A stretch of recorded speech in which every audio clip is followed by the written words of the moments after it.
Are you doing well? O si Lamia lang yan, yan ano. Okay, that's good. So if silence means yes. O sige.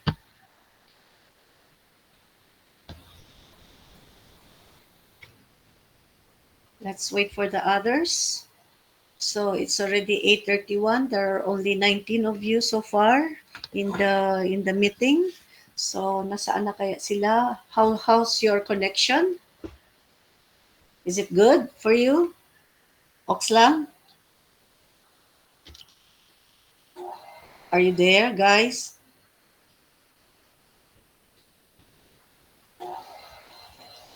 Wala. All right.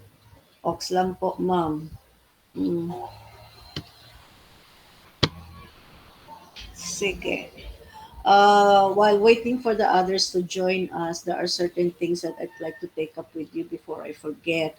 No, uh, again, I shared with you the cyclical schedule for our face-to-face and online classes, and that's good until the end of the semester, diba? And if you take a look at our calendar, talaga we only have a few more meetings to go before we end up. So I hope that you have two activities to work on, okay, to submit. So do practice time management. Do your research work first. Focus on that, and then because you still have once you're done with your topic, no, with your research work on the different psychotherapy that you have to be familiar with. Okay, work on your focus on your uh, interview. Okay, start looking around and identify possible clients that you would like to sit down with for your uh, practice, no, on the use of counseling. Okay, so that's what we are saying. You will not be able to what's this uh, you'll not be able to conduct that interview without first familiarizing yourself and practicing on the different listening skills, and that's what we're going to do for the rest of our time, uh, and together with looking into some important ethical considerations, no, in counseling. Okay, so please don't allow yourself to get overwhelmed, because I'm sure it's not only in this class where you're going to come up with some requirements. Your other subjects your teachers in your other subjects will also have something for you to work on. Okay, so yun, you have so much time to do this. And again, to next week, I'm so sorry about this.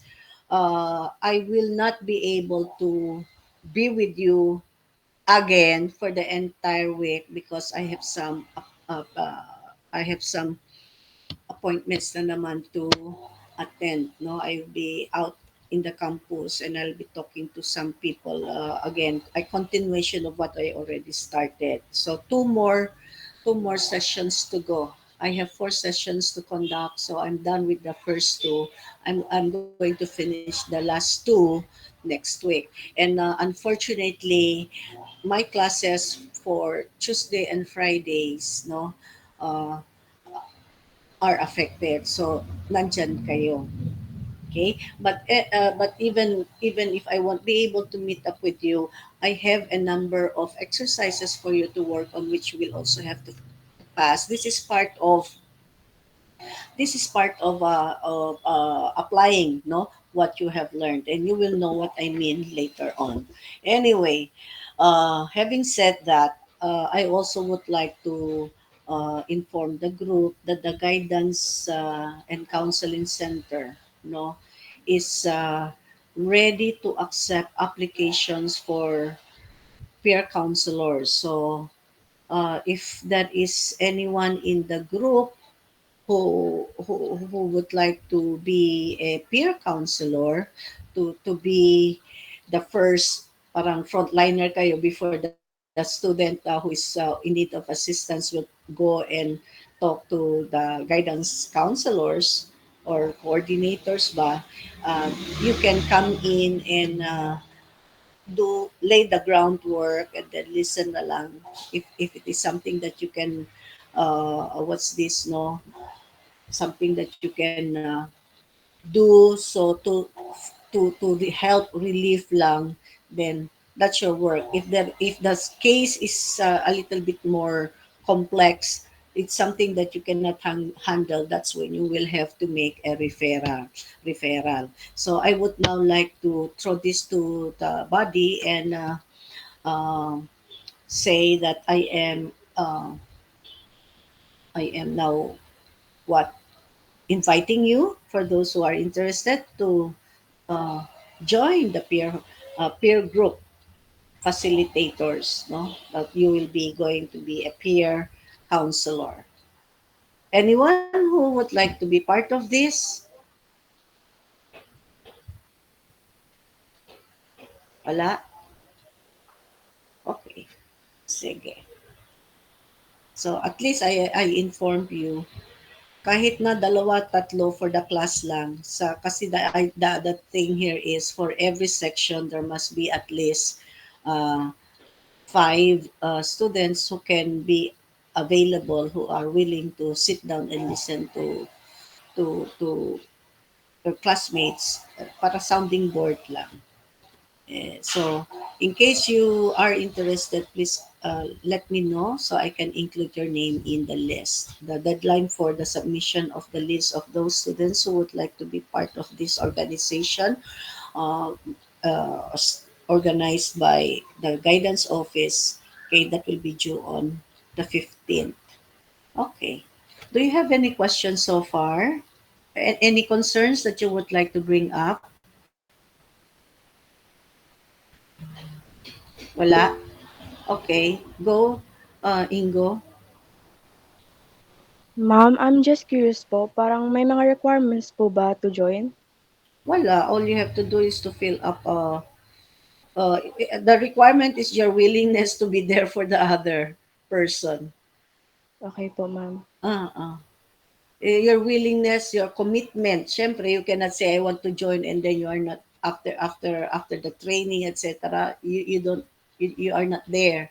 So there has to be this interest, the willingness, and the commitment to be of service to others. So parang ano na kayo, mini guidance counselors. But you are now what's this, peer, you are now considered, you are now referred to, called to as peer counselors of students, parang ganon. Peer group, no, peer counselor, peer facilitators. Oh, how long is it po? What do you mean, Lamia? How long is it going to be? This is for the entire semester, for the whole school year. If you want to be part of this organization until you graduate, then you are part of that. Well, there's no limit to this. So, parang you are there. Not is an organization, just like any organization that we have in the campus, in the university. Okay, so iba naman yung target ninyo. You have your gender club, you have your psychological society, then you have your theater group, blah, blah. Now, this is another organization, but this time now the focus here is more on helping others, being there for them, being talking to them whenever they want to ventilate, when they need somebody to listen to them lang and to also to understand. So I can see that there are a number of sige, Lamia, and Ingo and all those others. Will you please put your names together and then post it na lang sa group chat natin, so I can submit that list together with the other list that I already have. Okay? Can you do that? Please talk to each other, those who indicated their willingness and their interest to join. Please put all your names together in one list and submit it to me. Check? Check po, ma'am. All right. Oh, sige. Thank you.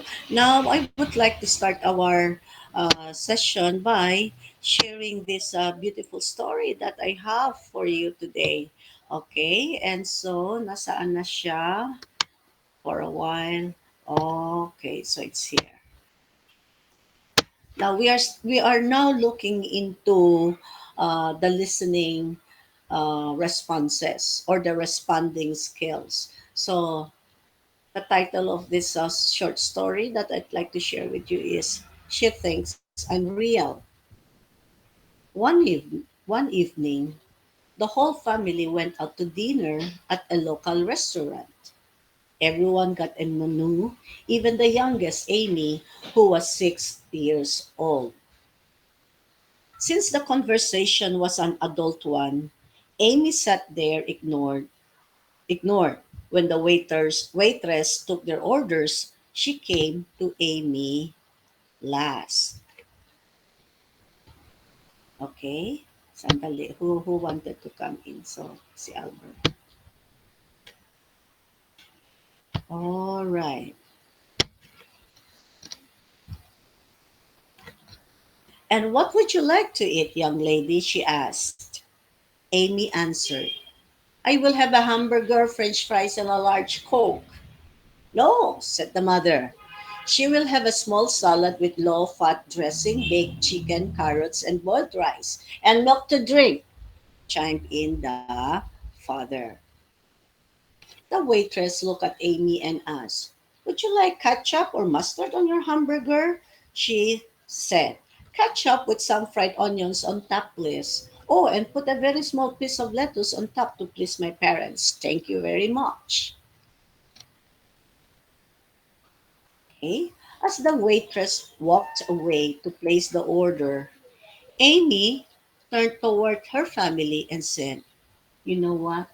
She thinks I'm real.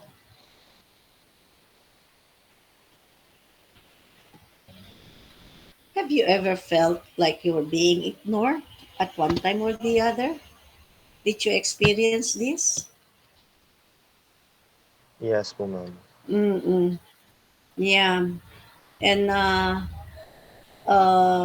did that feel to you? How did that make you feel when you were like what your thoughts were being ignored? They were not acknowledged. They were not what's this?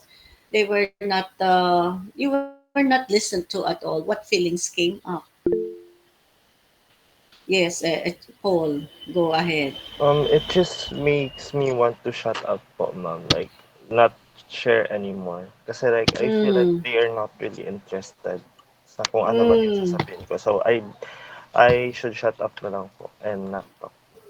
Oh, so that's one. You felt like you were discounted. You just don't feel like talking anymore. What's the point? Parang feeling mo, ganun. Whatever I say doesn't count at all. Uh-huh. Okay. Anyone else? Yes, Lamia.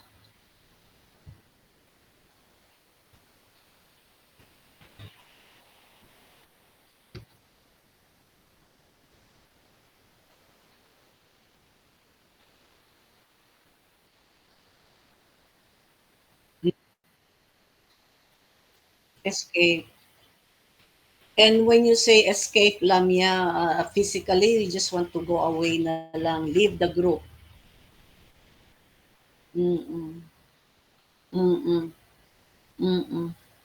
Okay, so you want to escape, you want to leave the group, you just want to shut up, you're not going to say anything anymore. What else? What other feelings come up for you here? Anyone? Wala na?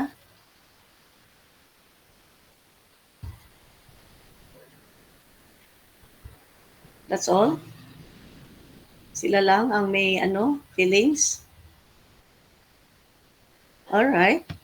And so, uh, according to Philip Churko, when others don't pay attention to our presence, We feel as though we are objects to be maintained or avoided or fixed, rather than real human beings to be treated with respect and dignity.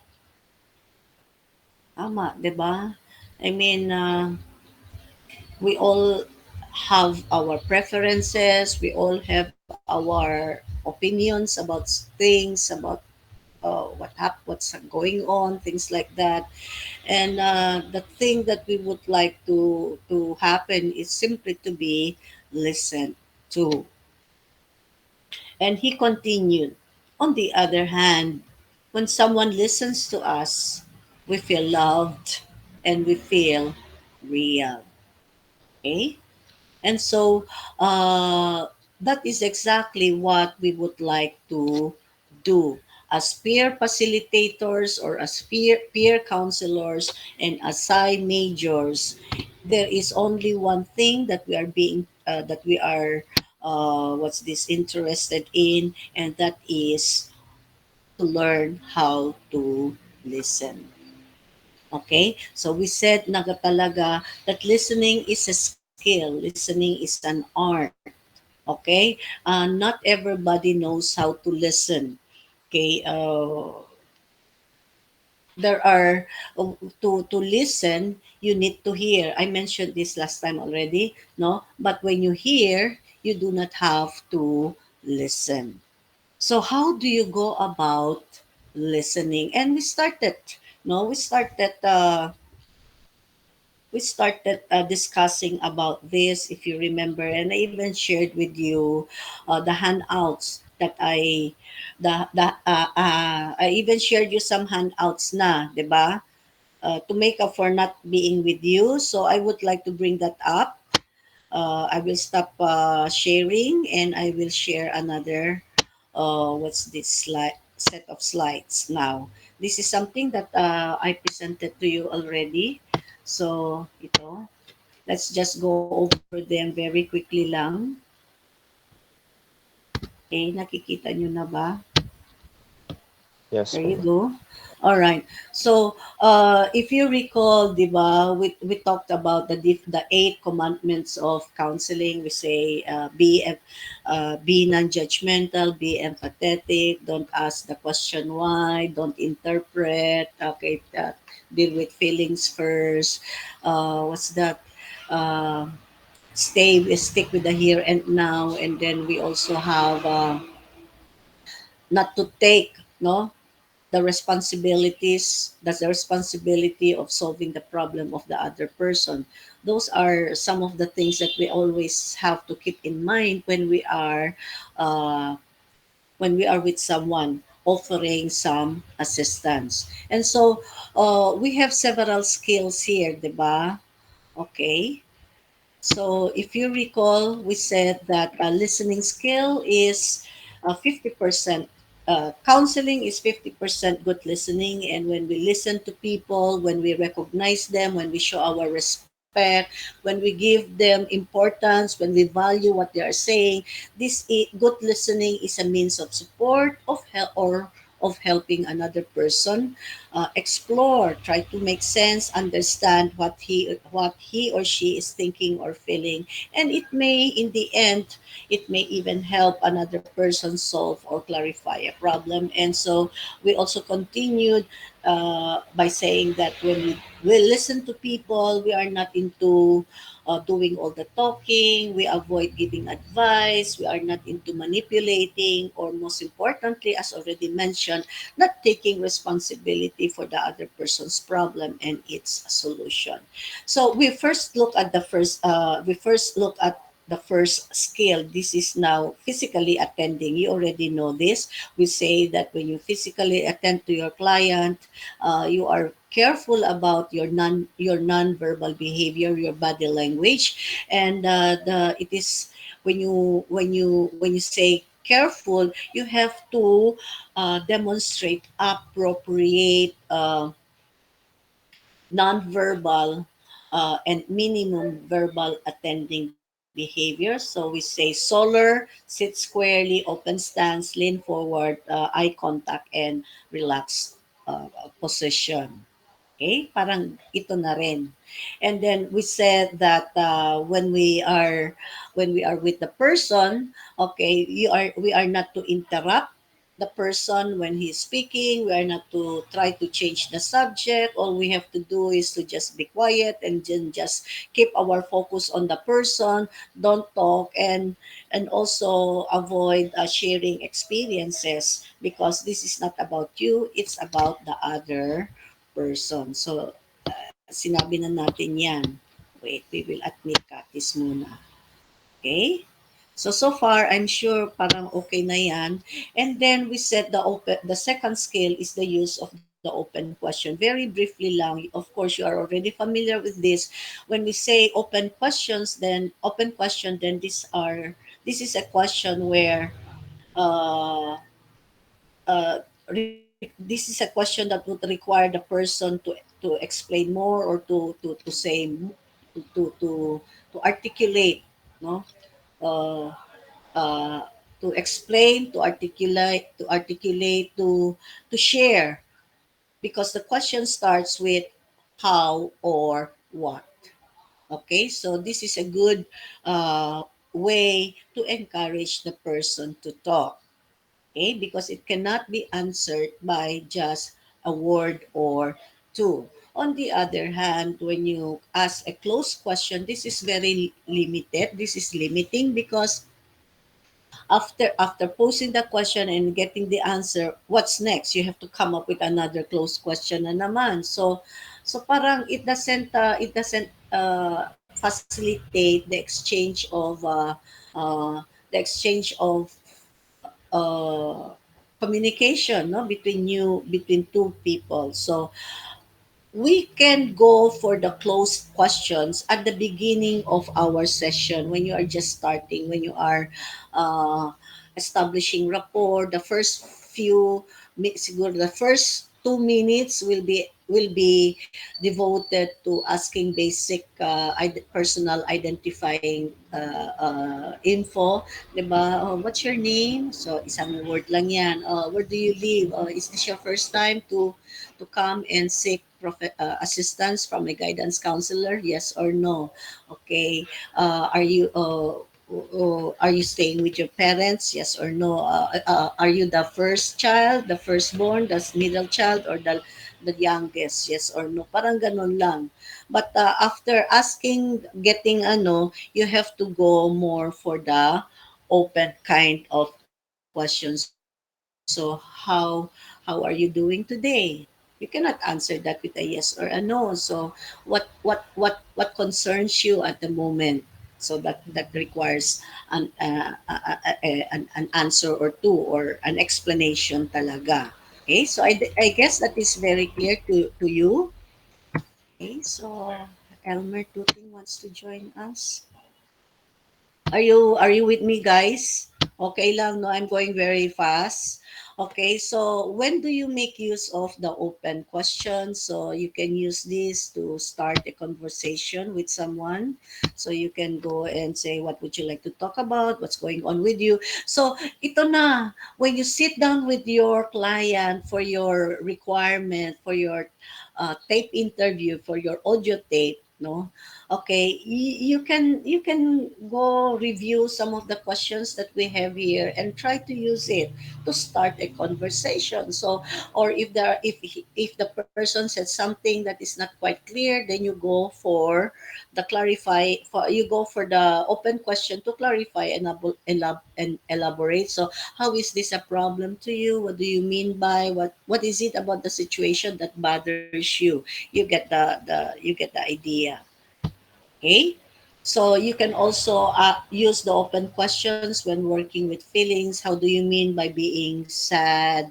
What is being angry like to you? What would you like to say to him or her? Or you can also use this for problem solving. What options do you have? What's the best thing that could happen? What's the worst thing that can happen? And what do you think will actually happen?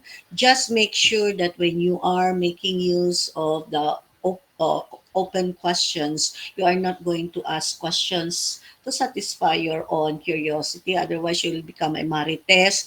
And also avoid. There are people who will ask several questions all at the same time, and the person the person is at loss as to which of the questions will he answer first or will he attend first. So ask one question at a time, and again, as we say, counseling or listening to someone is about giving him advice. So do not, when you ask the questions like this, actually that is already considered as advice giving. So you have the right talking to him.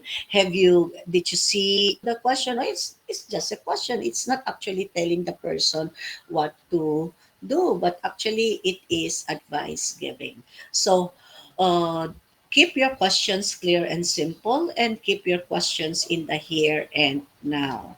Now, I would like to focus more on the third, the fourth, and the last scale. And these are the use of the paraphrase, the reflection of feelings, and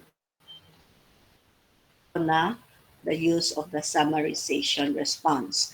Now, when you make use of the open questions, no, this is parang ito na rin yung clarification. If you, I shared with you, what's this? This handout, diba? So I will go to that handout. Sandali. I'm going to stop presenting this muna. And I would like to present the handout that I already shared with you. And I hope you took time to check it out. Okay. And try to, oh, ganito pala yun. So this is not that, this is how, these are now the listening responses. Okay. And you see it? Is it already there? Okay. There you go. Do you remember this, Yes, ma'am. guys? So let's take a look at this muna. So this is now counseling is all about listening. Okay, counseling is all about listening, and when we say listening, we are into listening not what the person really is saying, but we are more about listening as to the feelings of the person, because that's the thing. No, a lot of students, okay, uh, have this to say: nobody understands me. And when they say nobody understands me, they are actually referring to how they feel. Masama ba magalit? Masama ba sabihin na ayaw mo? Masama ba para ako pa ang kontrabida ngayon because I shared my thoughts. I told them exactly what I was feeling, and I told them that this is how that this is where I'm coming from, but ayaw nila tanggapin. Okay? And so, there are four listening responses. These are now the basic listening skills that BS psychology majors have to acquire and develop. Okay? And so, if you're going to look at listening, okay, it has three processes as mentioned here na nga, no? So you are receive you receive a message. Once received, you process that message, and then after processing, you send it back to where it came from. So receiving a message coming from the client is an overt act, and that means to say that is something that is not visible to the naked eye. No, you know it's happening, but there is wala. It's something that is, it's a covert. It is something that is invisible. No? It's something that goes on without without anyone really uh, having. Although you can show this non-verbally. Okay, that's the same with processing. But when you send back a message, it is covered because now you are now putting your thoughts into words, and that is what you're going to send back to the client. Okay, so a message, every message that we receive is made up of two components. We have the content part of the message and the affective part of the message. Okay, and so when we focus on the content part of the message, okay, then the question that we are asking is, what is the client saying, what is the person saying? But when we focus on the affective part of the message, the question is, what is he what is the person feeling at the moment as he says this? Okay, what feelings can we detect from the message? Okay, and what if the person does not say how he feels, but you can sense some of the feelings, that are expressed in the message. Okay, and so let us now take a look at the four listening responses. So we have the first is the clarification response, and then we have the paraphrase. This is the responding to the content part of the message. And then we have the reflection of feelings. Clearly, this is responding to feelings. And then we have the summarization response. Okay? And so, what exactly is the clarification response? So this a clarification response is a question. It ends with a question mark, and you know that it is a clarification response because it will start with, "Do you mean that? Are you saying that?" Plus a rephrasing of the client's message. 'Di ba? It's always like that. Ibig mo sabihin, ang uh, that's what no that's how we say it, no, sa in our vernacular in Tagalog or ano. So keredisir sa Chabacano pa, keredisir meaning to say ito blah blah blah. uh, Ewan ko kung tama ba. What do you mean when you said that blah blah blah? That is, you are now trying to understand more about what the client is saying, because what he has said so far is not clear. It's not crystal clear. You still cannot get it at all. And so you would now like to make a clarification. What do you mean by, do you mean to say that? Are you saying that you are not happy about what happened? Is that correct? Okay. And so when you do that, you are actually trying to encourage the client to talk more about what he's saying, to talk, to elaborate, to say more, and also to check out how accurate you are in hearing or getting what he is saying. And ito also to clear up vague, confusing messages. So you remember your exercise on generalization, deletion, and distortion. When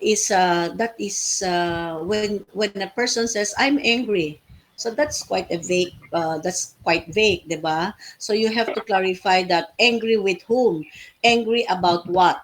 That is clarifying. Check, no check. Yes, Check, Espanol. ma'am. Espanol, would you like to say something? O check daw. So, klaro Kel, 'di ba? So when somebody comes up and say, nobody loves me. That's also nobody loves me. That is a generalization. Then you want to clarify that. Do you mean to say that at any time in throughout your life, uh, not even your parents, not your a friend or ano, loved you? Imposible naman. So you're not trying to generalize. So is it, when was the last time that somebody did something to you that showed that he cared for you? oh, my friend gave me chocolate. Is that not a sign that, is that not some indication that he cares about you, that you are important to him? And when somebody cares for you, and when somebody does something thoughtful to you, is that not a sign of loving? Parang ganon. Okay, so that's the clarification response. Now let's go on and take a look at the next, the paraphrase. How do you go about making a paraphrase, responding to the client? When you do the paraphrase, you are, like I said, uh, restating lang. You are now saying the same thing, no, what the client has said, but this time using your own words.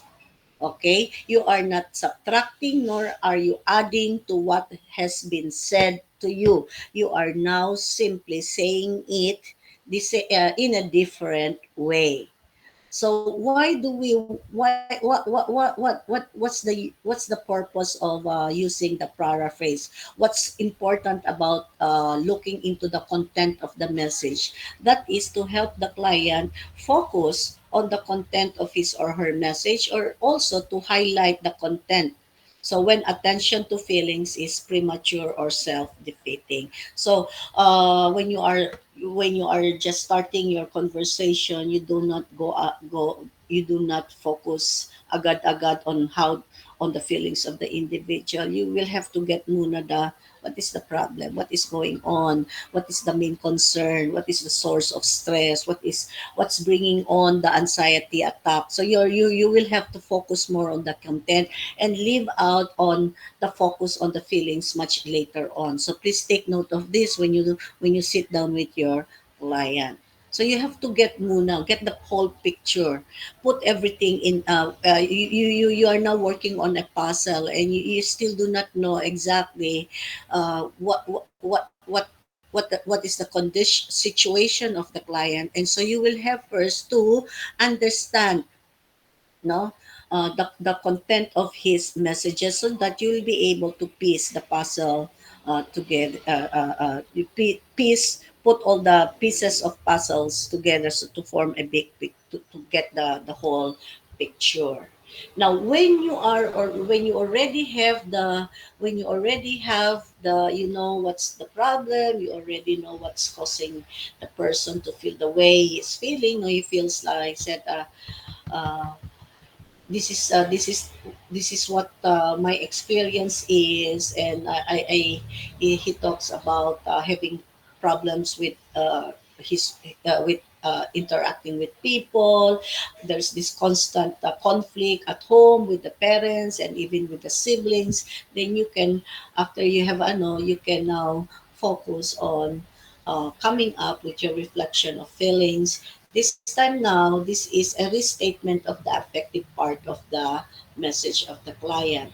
So why would you want to focus on the feelings? Because this is the most important part of the message. The person would like, feelings are just feelings. There is no right or wrong about feelings, as we said last time. But we can identify feelings that are negative and feelings that are positive. Okay, so when you can say, I can sense how you feel about about everything. Parang you are now telling the person that, yeah, I am with you there. I can imagine how it is to be in your position. Okay, so when you attend to your feelings, you are actually empathizing. And I would like to discuss with you about more about this, no, how to be more empathetic. Okay, so let's just first look at the purpose. So, of course, you know this. We have to be very quick about this na lang. So, why do we have to reflect the client's feelings? That is to encourage him to express more about what he feels, to have the client experience feelings more intensely, to become more aware of the feelings that the client is going through. No, this is for the client, to help the client get in touch with his feelings, because sometimes the client will say, I really do not know how I feel. I really do not, I really cannot even identify. No, it's a mixed emotions. But sometimes I don't have even the word to describe how I feel. Okay, so uh, so between looking into the content and the feelings, we need more. We need to we need to train ourselves more in identifying accurately, no, the feelings of the client. Now, another thing is it is important that we acknowledge help the client acknowledge and manage his feelings, and also to help him discriminate accurately among the feelings. Okay, and so the last response that you have to learn to make is the summarization response, and this means that you have to put all things together. You know, the two or more paraphrases or reflection that summarizes what the client has said, and usually you make use of the summarization response when you are about to end your session. So if a lot of things has been said, you can say, let me get this straight muna. So far from our conversation, from what you have just said to me, correct me if I'm wrong. So far, this is what you have said. This is what you have indicated. So you are now trying to summarize, to integrate, to make sense. So you tie. This is to tie together multiple elements of the client's message to identify a common theme or pattern. When the client is talking and talking and talking, and he's going everywhere, no, he's already rambling, there is no rhyme or reason, na parang everything is jumbled up, you can come in and come up with a summarization. So far, uh, this is what you have shared to bring back things to focus. And also, you can use the summarization response to review progress. Okay? So, you have here your example. Okay? So, you can see that this is something difficult, no? Notice that the client here said a lot, but when you do your clarification response, it's just one sentence, and that is the same with your paraphrase or your reflection. Maybe the summarization may involve one or two sentences, but notice that when you respond, okay, your responses are shorter than the statement of the client. It cannot be that the client said only one or two things, and then what you said, when you made your response, it's a kilometric long. Hindi. So let's take a look at this one more time. I'm sure you read this. So here is the statement of a client who is a 25-year-old widow, a mother of two children. My whole life fell apart. Fell apart yan, hindi fell apart. Oh my, that's a typographical error. So fell apart when my husband died. I kept feeling so unsure about my ability to make it on my own to support the kids. My husband always made all the decisions for me. Now I haven't slept for so long and I'm drinking more heavily. I cannot even think straight. I've put on 15 pounds. I look like a witch. Who would even want to think of hiring me the way I am now? So, so here is a young woman, no, who's already with two kids, and whose husband has just died, and she's not, clearly from what she is sharing, she's not coping quite well. No, she is actually at a loss, 'di ba? So things are not going well for her. It's difficult for her without her husband to manage the house, bring up the kids, and work, no, for a living. So if you are going to come up with a clarification, then you will say, uh, you can come up with something like this. Are you saying that one of the hardest things facing you now is to have enough confidence in your ability to make the decisions alone? So, yeah, uh, now you're talking about confidence. Okay, so where did you get that? So, you who would even want to think of hiring me the way I am now because I have gained weight, I don't look so good, my thinking ability is impaired. Okay, so that would be a one clarification that exactly what is she trying to say. I do not know how to start my life now that my husband is gone. The confidence, I don't have enough confidence to do that because it was my husband who was making all the decisions for me. Meaning to say, the husband was, that the wife was very much dependent on the husband. Okay, for major decisions, for running the household, and now she's on her own, and she does not know how to continue to go on. So a paraphrase would be, since your husband's death, you have all the responsibilities and decisions on your shoulder. Is that correct? Tama.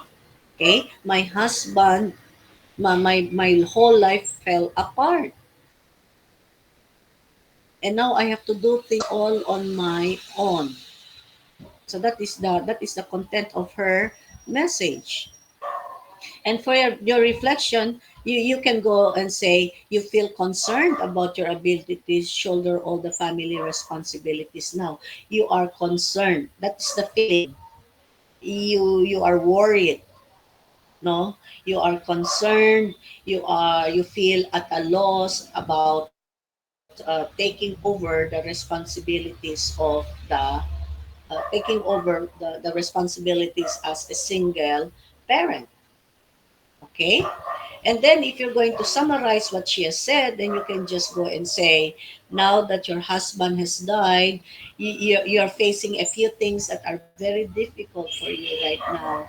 Handling the family responsibilities, making decisions, and trying to take better care of yourself. Now, that is just a sample. Okay? And so, I will stop sharing this, and I'm now going to share something else for practice. Are you with me, guys? Are you okay? Yes, Can ma'am. you do you make sense? Am I making sense to you? Yes, Oh, ma'am. Yes, oh ma'am. sige. Ito na ha. These things, counseling, acquiring the skill would require a lot of practice. You cannot do this without applying. So far, everything is theoretical, blah, blah, blah, blah, but you don't really know paano ba yan. Now, you have to do, you have to, the only way to acquire this skill, the only way to be able to learn how to do this is to practice. Okay, so let's have some practice exercise here. And the rest you will have to do it on your own. Okay, nasaan na? Mali. I think all right, there you go.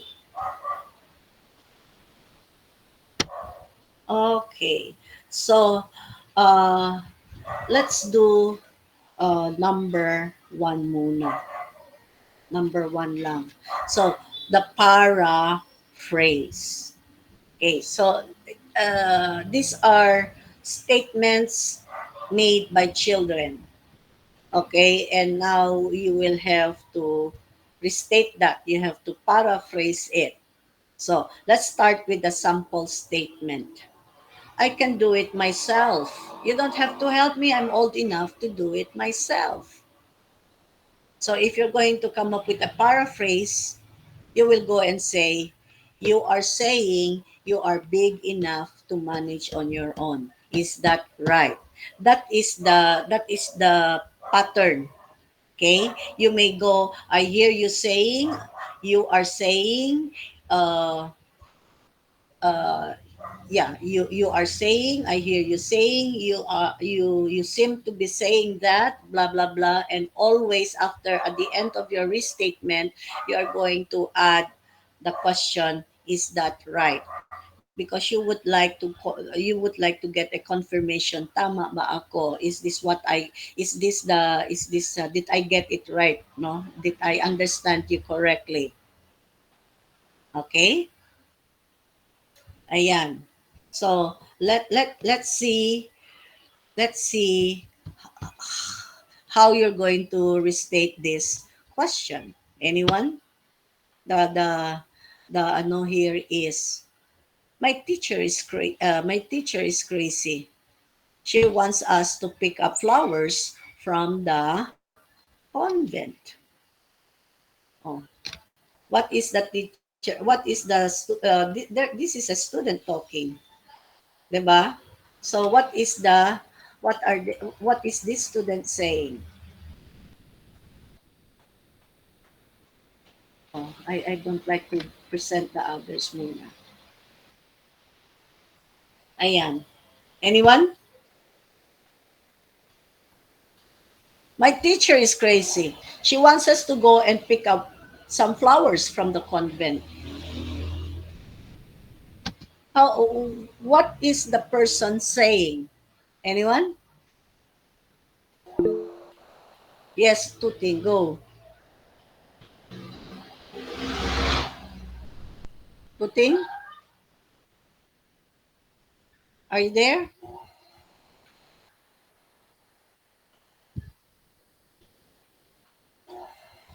Anyone else? My teacher is crazy. She wants us to go and pick up some flowers from the convent. What is the person saying? Tuting, go ahead. Kanina pa. Am I Did I say audible na po? Hello? yes? Audible. Yes. Go ahead. So, if I would paraphrase that, or Mm. the student would like to say that you are No, you saying use that, the.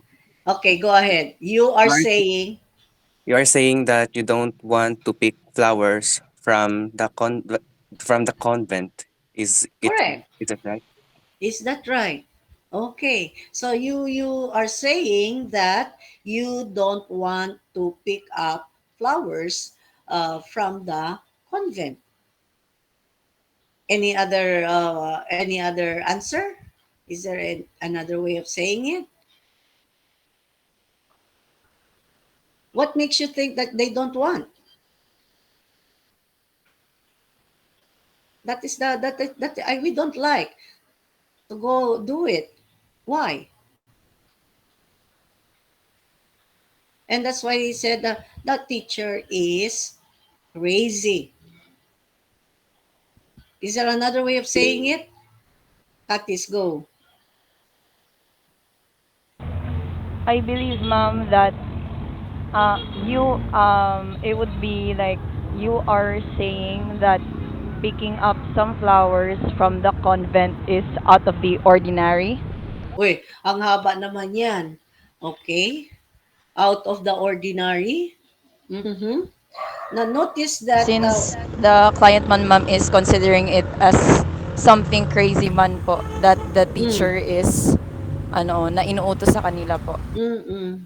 Now, but that is saying so much na just stick to what is being said lang because you say this you are saying that picking flowers from the convent is out of the ordinary ang ano. So instead of saying, but that is something na out of the ordinary. Not everybody will understand the line out of the ordinary. You're talking about the child here. So how do you say things to this child so that the child will be able to understand?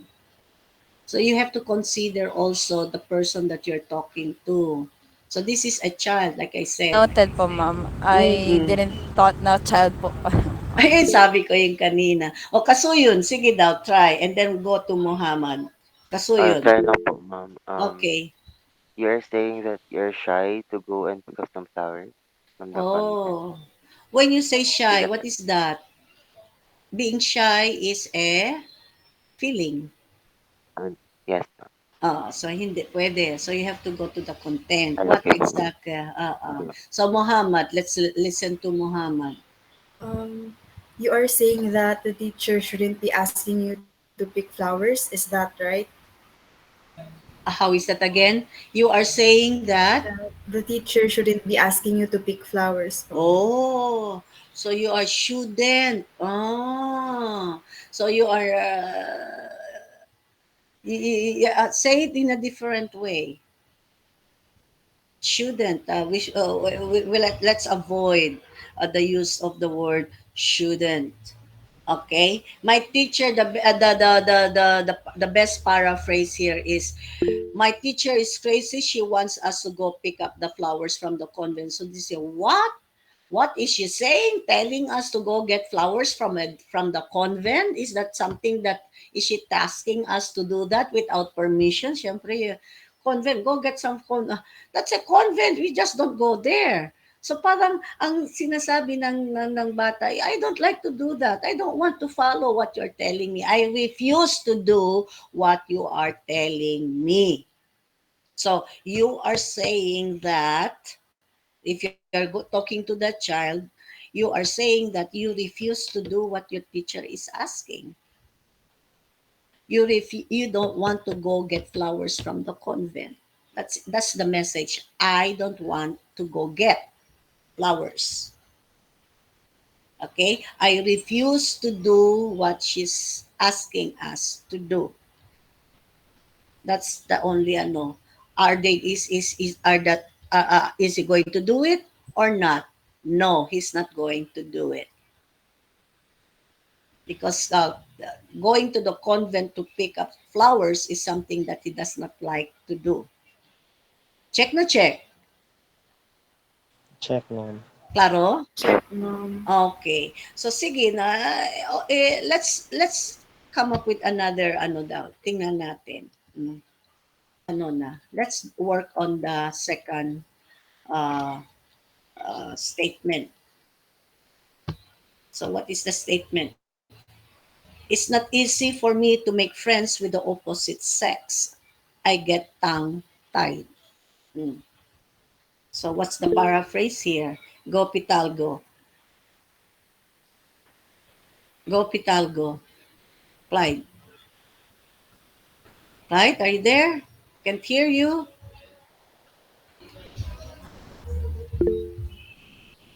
No, hindi. No, Clyde. Type ko na lang po. Okay, go ahead. While Clyde is typing, is there anyone who would like to give it a try? It's not easy for me to make friends with the opposite sex. I get tongue-tied. What is the person saying here? What is the child saying here? Siguro this is a girl. Okay, let's say it's a girl.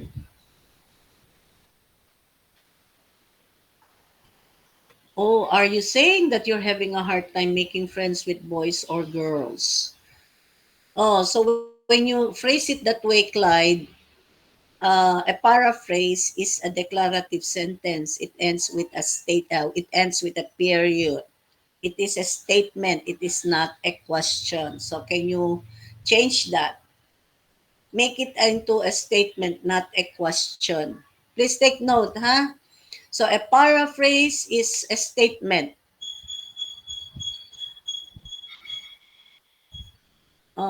It's okay. That's we're learning here.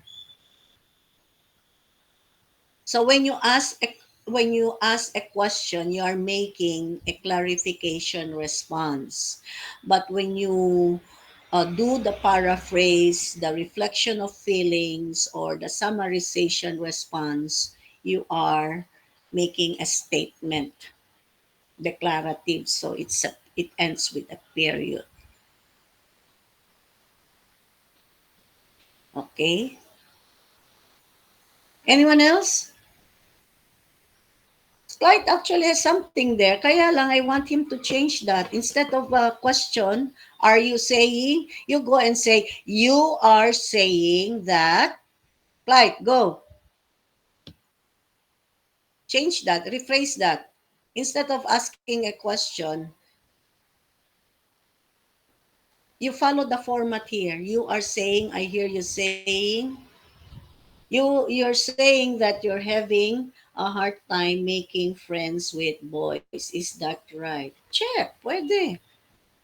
Okay, so it's not easy, so you know that it's not easy, no, it's difficult, it's hard kasi she said it's not easy for me to make friends. So Clyde said, you are, ano yun sabi niya, You are saying that you're having a hard time making friends. So being friends with boys, or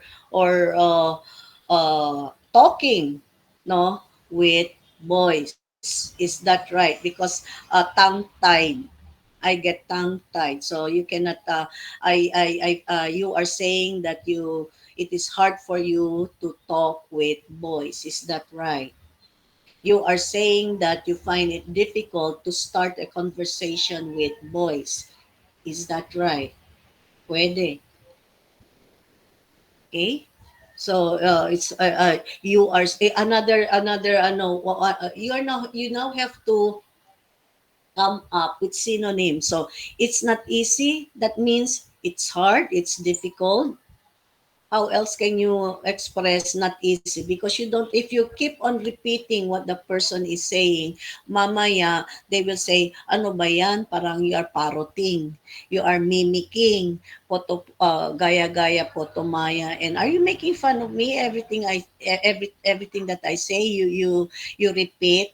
What is that? Is that a game? 'Di ba? Sometimes if you want to make inis to somebody, say, ay kusaya gayod, ay kusaya gayod.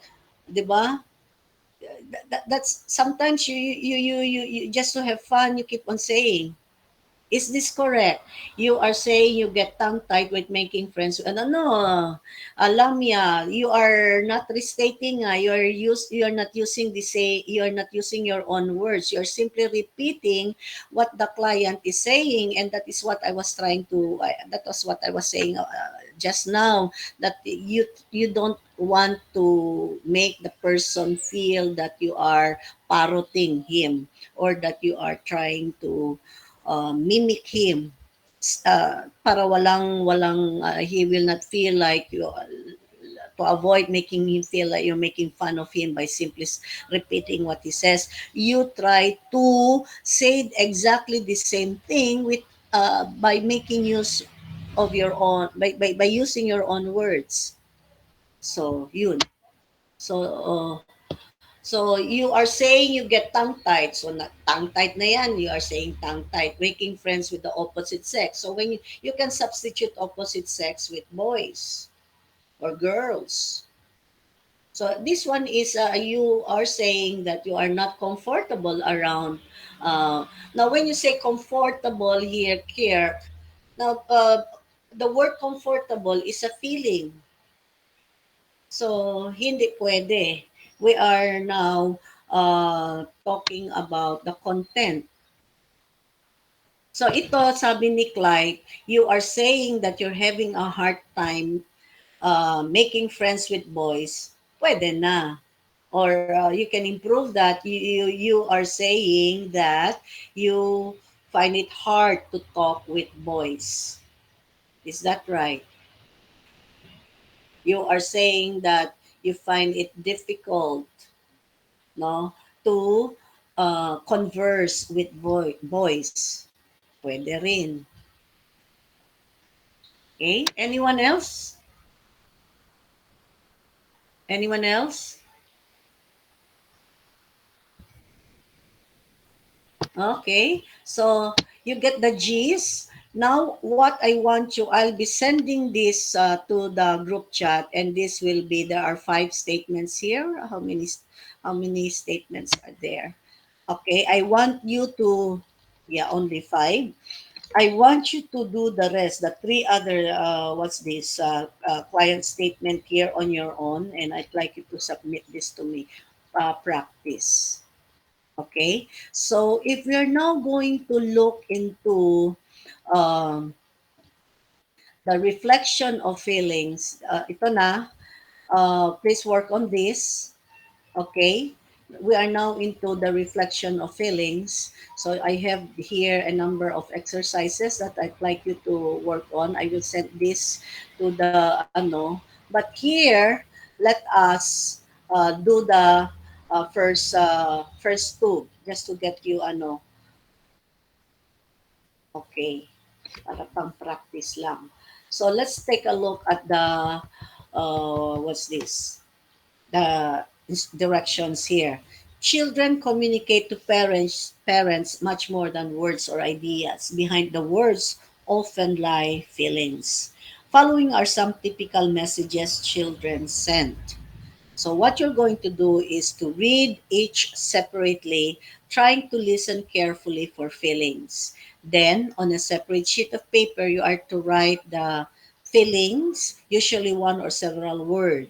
Some of the statements may contain several different feelings. Write all the main feelings you hear, numbering each different feeling when you finished. Okay? So, say for example, the child says, I don't know what is wrong. I can't understand it. Maybe I should just I should just quit trying. So if you're going to, you're not looking into the content anymore. You're not going to, come up with a statement about what the child is saying. You are now going to focus on the feeling. So if you, based on what he is saying, the child seems to be feeling discouraged, tempted to give up, is feeling lost. Okay? So, tingnan natin. Okay? Before we, let's go back na lang to sige, let's do the first one. What do you think is the child feeling here? Oh yes, only 10 more days until school's out.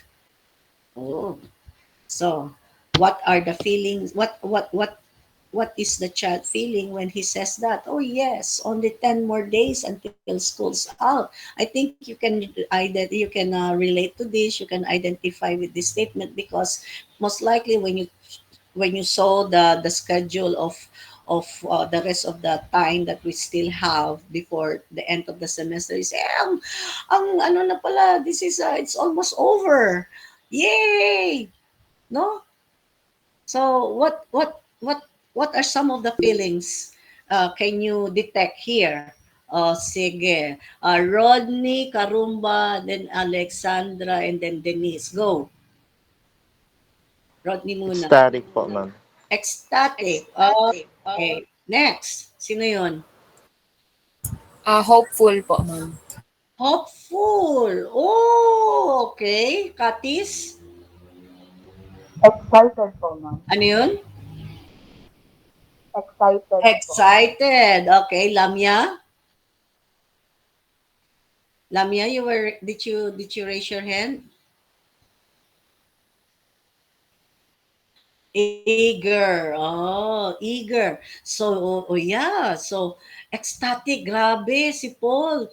When you talk about feelings, no, feelings can vary in intensity. There are words that show strong feelings. There are words that are moderate, and there are those that are there are feeling words that are mild.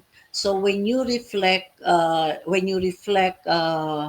feelings, no, back to the client, try to match also the intensity of the feeling expressed. So, oh yes, only 10 more days until school's out. So, ecstatic, grabe gayon. So, is that a, ecstatic is a very intense, is a strong, for, a strong word for happiness. Ecstatic talaga. So, you say, ecstatic. Hindi naman, sir, ecstatic. Happy lang. Oh, okay. So, you say, the child feels ecstatic. Siguro happy, not really that ecstatic, because when you say ecstatic, that extreme happiness na yan, no, parang over naman yan just because your school, your summer vacation is coming up. Okay, so then you say there's the feeling is one of eagerness. Yeah, you're looking forward, no, you feel eager to you feel eager about your summer vacation because you have so many plans, coming, you made so many plans, when it comes. And then Lamia said, uh, what did you say, Lamia? Ikaw ba yung nagsabi ng eager? Katis, what did you say? Excited. Si Denise said Excitement. excited. Yeah, correct. So you eager. I'm eager I'm eager for the summer vacation to come. I am excited about the summer vacation that's coming. I am happy, okay, slash ecstatic about the summer vacation that's coming. Karumba, what made you feel that there is hopeful? Ma'am, because there is something to look forward to, ma'am, after the hardships that they have gone through sa school. Ah, pero siguro hopeful would not be an what's this? Would not be so accurate when it comes to how the person feels. It's more of being happy, it's more about being excited, it's more about being thrilled, it's more about being eager, delighted, okay, all those ano, pero siguro not hopeful, no. So when you try to identify the feelings of the client, no, try to read them as accurately as much. So when you think of hopeful, being hopeful, like something is not right and now you are hopeful that things will be better tomorrow, parang ganon. So when you put yourself, no, this is about empathy now, and I'll talk with you about empathy, but try to put yourself into the shoes of that other person and try to imagine if you were that person, how would that make you feel. That would be the best way to identify the feeling of somebody. If I am going through the same thing, how will that feel like for me? So if what you feel most likely is also what the other person may be feeling. Kasi ano man, you're trying now to, so you're now putting yourself in that position. So here is this student who is looking forward to summer break, and so mas mucho, I am feeling happy, I'm feeling excited about it. We're going to America. Oh, I'm so eager because I'm going out with my friends all the time. We're going swimming, okay. And when you are excited, when you are eager, then you are happy, but not really that hopeful. Can you see, guys? Hello. Oo. So, hindi siguro hopeful karumba, no, Alexandra? Maybe, what other feeling words do you have when it comes to being happy? Because the dominant feeling here is one of happiness. You're happy that school is over and you're now waiting for the summer break to come. So it's a feeling, one dominant feeling there is happy. So when you're happy, you're eager, you're excited. What else? Delighted, you're thrilled. Any other feeling word that will fall under happiness? Maybe mildly, you can say, I'm glad that the summer break is, oh, what's this? You can also feel relief. Hi, salamat, tapos na yung klase. So, one of relief. When you are relieved, then you are also happy, di ba? Are you with me, guys? Yes po, Yes, ma'am. ma'am. You are? No, no, not siguro relaxed. You say I feel relaxed because school is over. Okay, parang hindi siya ano. I feel happy that school is over and I'm excited about the summer break that will follow. Okay? Sige lang. I mean, this is we're just practicing ano that parang talaga it's not that easy pala not to be able, and if you are sitting down with your client, you have to have a very uh, wide, a large vocabulary for filling words. So sa ngayon medyo ano pa siya, no? like you are restricted, parang kulang yung vocabulary nyo to express the feeling. Okay, now let's take a look at this other let's take a look at the second statement. Look, Daddy, I made an airplane with my new tools. Oh, what feelings can you detect from that statement? Ano kaya? Look, Daddy. Ano yan? I cannot read it. I made an airplane with my new tools. So who's talking here? A boy or a girl? A boy po, ma'am. A boy. And what did the boy come up with? Ano ang ginawa niya? Came up with an airplane, and so he's showing it to his daddy, and this is what he said. Okay, Lamia, what do you think is the feeling here? Katis and then Rodney. Lamia, go first.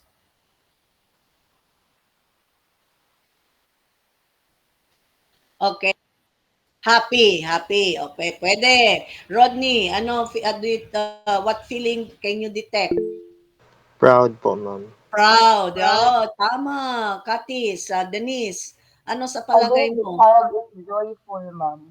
Joyful, right. Pitalgo, go. Pitalgo? Satisfied. Pwede. Yeah, I'm satisfied with my work. I'm proud. Proud, satisfied, happy about my work. I was able to come up with an airplane. Nobody helped me. I did it all on my own. So there's this being there's pride involved here. I'm proud of what I have come up with.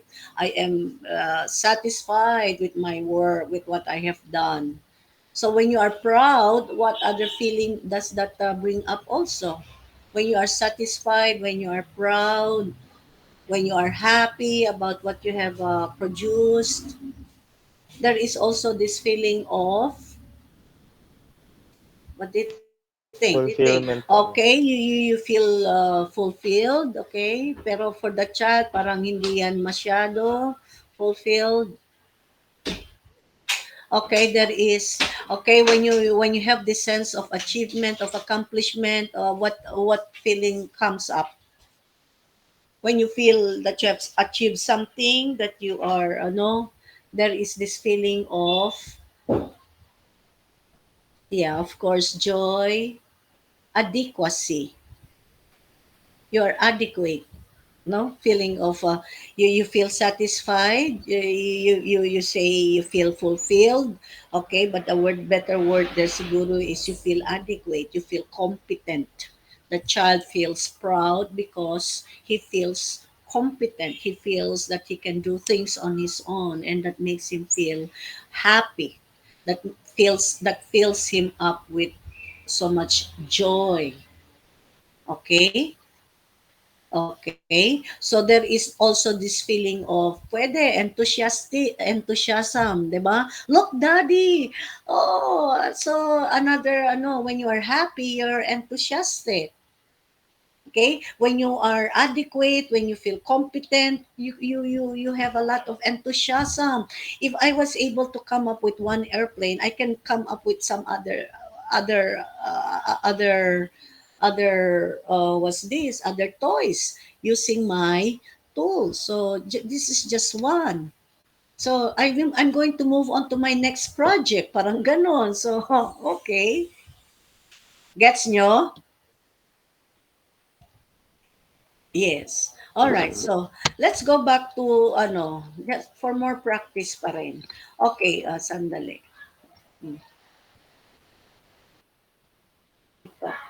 Let's go and what feelings can you detect when the person says, when the child says, "Oh yes, only 10 more days until school's out." This time now we are no longer tapos na pala tayo dito. What I want is ito. Oh yes, wait, sandali. So, ito feelings. So, what is the person saying? Content. Kanina feelings. Now, content. Practice some more. What is the child saying?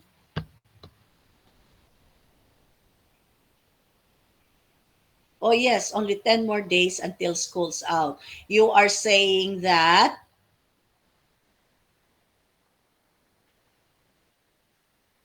anyone?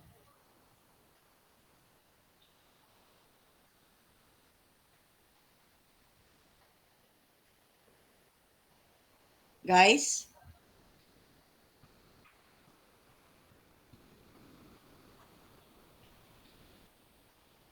What is the content of the message here?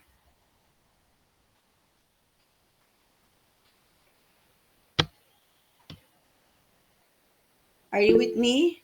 Okay, Denise and then Muhammad. So you are saying that school is about to end. Ah, Something like that, ma'am. so you are saying that school is ending. Okay? Sige, Muhammad. Similar po siya kay Katis, ma'am. So, you are saying that you are looking forward to school ending, is that right? Pwede. That's a lot better than that of Katis. Okay? So you are looking forward. That's what you are. Oh, only 10 more days. You are saying that you are looking forward to the school ending.